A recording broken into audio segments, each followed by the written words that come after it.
He walked into the sheriff's station soaking wet, wearing an old military coat and holding a single envelope.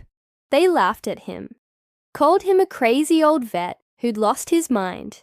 But 45 minutes later, Homeland Security locked down the entire building, and every single person who mocked him.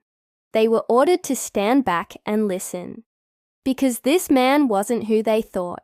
And that envelope, it wasn't just paper. It was a key to something buried beneath their feet for over 40 years. It was a rainy Thursday evening in the quiet town of Hartsville, Alabama.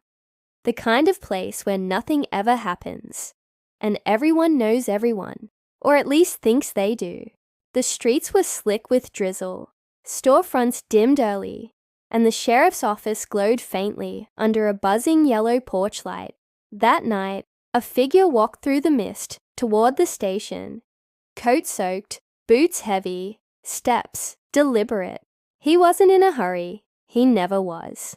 82-year-old Arthur Red McAllister looked like someone out of a black and white photo, with that old Vietnam jacket draped across his shoulders, medals barely visible beneath the grime, and years. The deputies inside barely glanced up when he pushed open the glass door and asked in a firm but tired voice to speak with someone in federal command.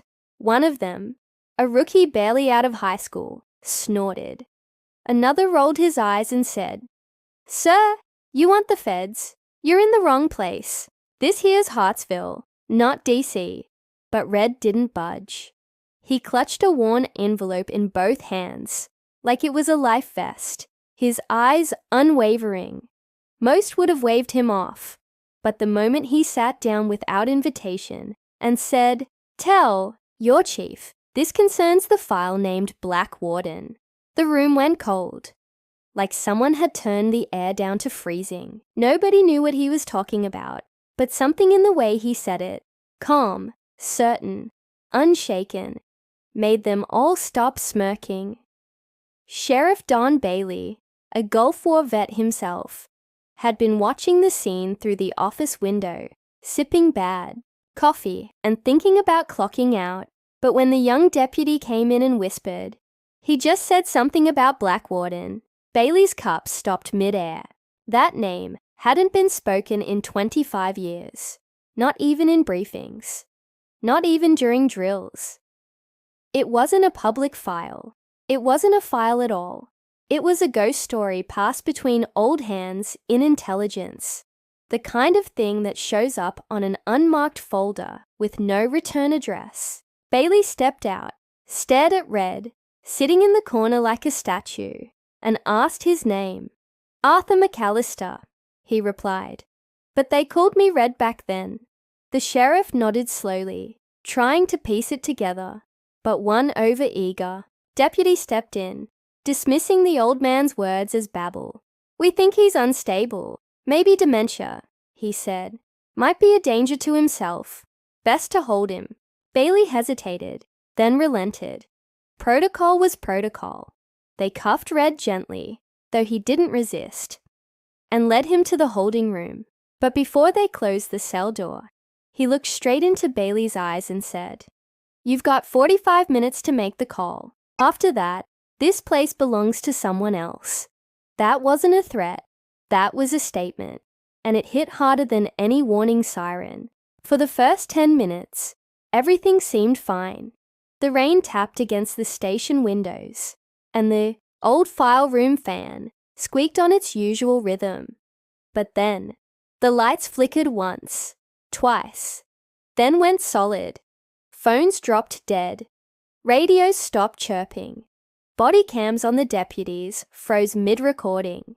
Someone cursed, thinking it was the storm, until one of the computer terminals suddenly rebooted on its own.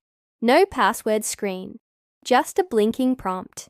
Then, like a ghost whispering in digital, a single line of text appeared. "Secure the veteran. Do not leave the premises. Federal response en route." Everyone stood still. No one typed that message. The system wasn't connected to public networks. That's when panic began to ripple under the skin of every officer in the room. Bailey called the state line, dead. Tried his secure phone, dead. In 20 years of service, nothing had made his gut twist like this. He turned to the evidence locker, where Red's envelope had been tossed in a drawer, like a forgotten piece of junk mail, and for the first time, he felt like it might explode. Then, without warning, 6 unmarked black SUVs pulled into the station. Lot in perfect formation, not a siren, not a horn, just the soft crush of wet tires on concrete. Homeland Security emblems flashed briefly as men and women in dark suits stepped out with synchronized precision. One woman in a rain-slick trench coat led the team. She held no weapon, no visible authority, but when she walked through the door and showed her ID to Bailey, he saluted before he even realized he had. Her name was Agent Elaine Booker. She spoke quickly, directly. Arthur McAllister is not under arrest. He is a federal operative with Level 6 retired clearance. He activated a dormant directive 72 hours ago. We are assuming full control of this facility. Please stand down. And like that, the sheriff's office no longer belonged to the town of Hartsville. It was under federal command. The envelope, now labeled Priority Alpha 1, was removed from evidence with full protocol. Everyone in the room stared in silence, suddenly aware they had touched something radioactive without gloves. Inside that envelope wasn't a letter or a list of names. It was a key, titanium, etched with a sequence of numbers no one in the room could decode. Alongside it was a card, yellowed by time, labeled Project Candleline, with a symbol resembling a flame wrapped in a chain. The agents worked fast. Within minutes, they located a sealed door in the sub-basement of the sheriff's office. A door nobody even knew existed, hidden behind a false wall marked maintenance. Agent Booker explained, in clipped but controlled language, that during the height of the Cold War, strategic rural outposts were embedded within small-town infrastructures, disguised as ordinary buildings. Hartsville's sheriff's office had been built over one of them. The station wasn't just a hub for local law. It was a forgotten government shell for an early warning system tied to foreign surveillance signals. And Red had held the only key to wake it up. Sheriff Bailey stood in stunned silence as the reality settled over him. For decades, they'd been sitting on a powder keg of classified history, and Red, old man Red, who bought his groceries on Tuesdays and tipped waitresses with dollar coins, had known the entire time. "Why didn't you say anything?" Bailey asked him quietly. Red looked up from his chair, calm as ever. "Wasn't time yet," he said. "Wasn't my call to make." When Bailey tried to apologize for the cuffs, Red shook his head. "You were doing your job. I was doing mine." That hit Bailey harder than he expected. For all the lectures about respect and chain of command, nothing landed like the humility of a man who never demanded credit, who didn't need applause, just the chance to keep his word. Red hadn't come in that night looking for recognition. He came because it was time. That kind of loyalty, that kind of purpose, you can't teach it. You have to live it. The agents ran diagnostics. The outpost had been pinged remotely by a foreign signal, a test run by cyber espionage systems, designed to look for forgotten infrastructure. Without Red's key and confirmation, no one would have even known. Worse, they discovered that a recent software update, installed by a local contractor, had triggered a dormant vulnerability. That contractor, a young tech guy who'd recently volunteered to modernize the sheriff's system, was flagged for questioning. Red had noticed unusual network traffic weeks ago and tried calling a few retired contacts. One line worked, he left a message.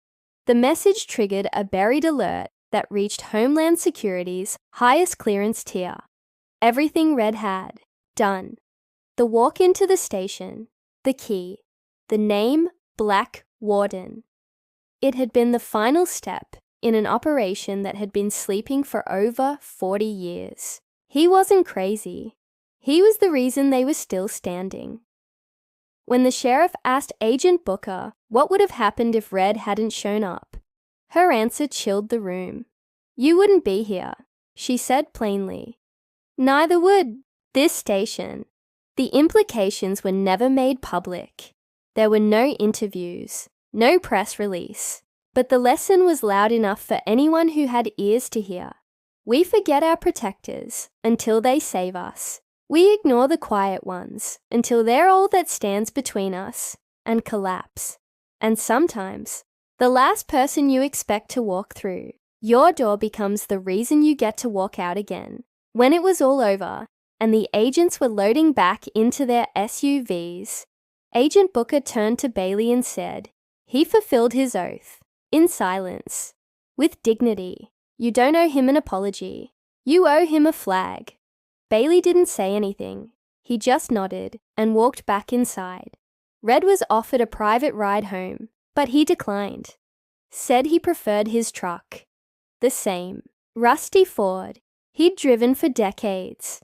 As he pulled out of the lot, the deputy stood on the porch, watching him disappear into the drizzle. Not a word was said, but you could feel the weight in the air, like the whole world had just shifted a few inches. Days passed, then weeks. People whispered. Some thought it was just a weird story. Others believed it was all classified nonsense. But on the first Sunday of the next month, the flag at the sheriff's office was lowered at sunrise, then raised slowly, alone, silent, ceremonial, and from then on, it happened every year. No memo, no plaque, just respect. As for Red, he never mentioned that night again. He went back to his garden, his grocery trips, his black coffee and worn-out porch chair.